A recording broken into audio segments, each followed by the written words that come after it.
नमस्कार मैत्रिणींनो, आपली माया किचनमध्ये आपले सर्वांचे स्वागत आहे। आज मी तुम्हाला मटर पनीरची रेसिपी दाखवणार आहे। त्याच्यासाठी हे घरी बनवलेलं पनीर आहे, मी ते घेतले, 2 कांदे घेतले, 1 टमाटा घेतला आणि थोडेसे मटर घेतले। चला मग मी आता कट करून घेते मग तुम्हाला दाखवते। 1 पळी ऑइल टाकून घेतलंय आपण आधी। हे आपला कांदा कट करून घेतला, 1 टमाटा घेतलाय, त्याच्यानंतर आल्याचा तुकडा घेतलाय, 7-8 काजू घेतलेत, 4-5 बदाम घेतलेत आणि 1 लसणाचा कांदा घेतलाय। चला मग आता आपण तळून घेऊया।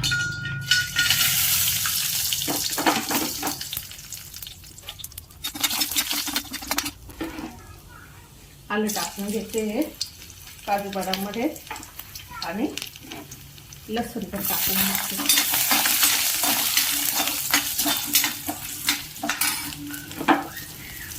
कांदा टाकून घेऊया।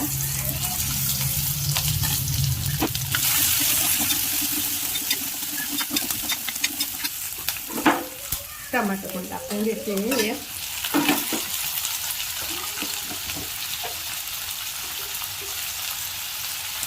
मीठ टाकून घेते।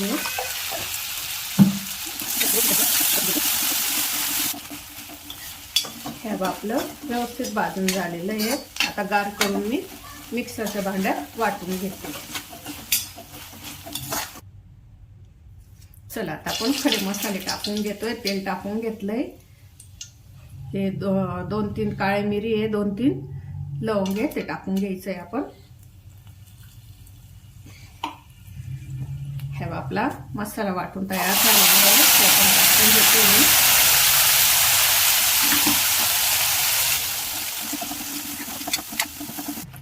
सुके मसाल्यामध्ये आपण हळद पावडर टाकतोय, थोडीशी पनीर मसाला टाकून घेतोय, 1 चमचा लाल मिर्च पावडर टाकून घेतली आहे, 1 चमचा भरून। चला आता आपण हे तेल सुटेपर्यंत व्यवस्थित परतून घ्यायचे।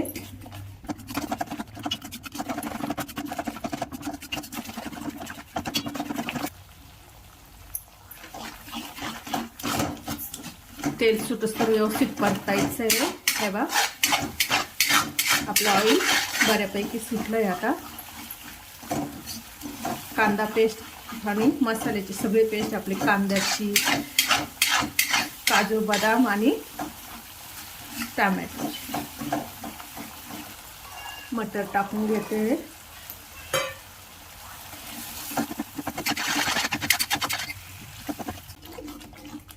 थोडंसं पाणी टाकून शिजून घेतलंय मी। आता आपण पनीर टाकून घ्यायचं याच्यात,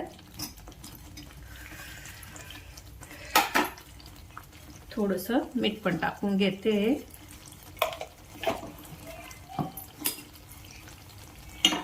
आणि थोडंसं पाणी पण टाकून घ्यायचंय। गरम करून घेतलंय मी पाणी, ते टाकते।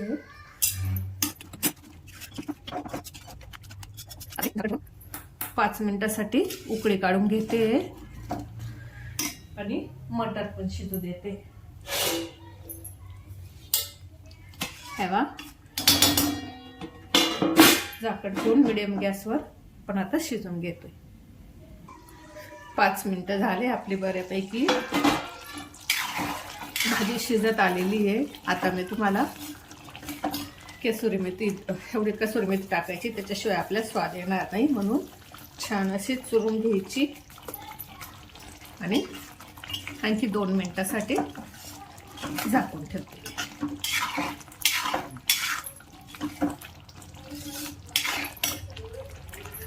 थोडीशी कोथिंबीर पण टाकून देते।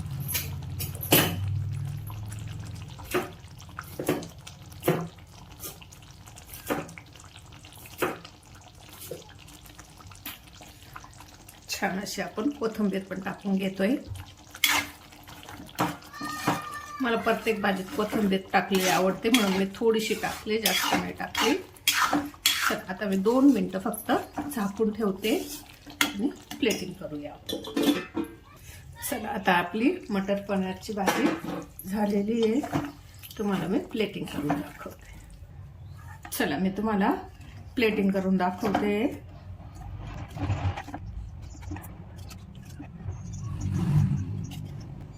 आपली मटर पनीरची रेसिपी तयार झाली. तुम्हाला जर माझी रेसिपी आवडली असेल तर चॅनलला लाईक करा, सबस्क्राईब करा, शेअर करा आणि कमेंट करायला विसरू नका. धन्यवाद.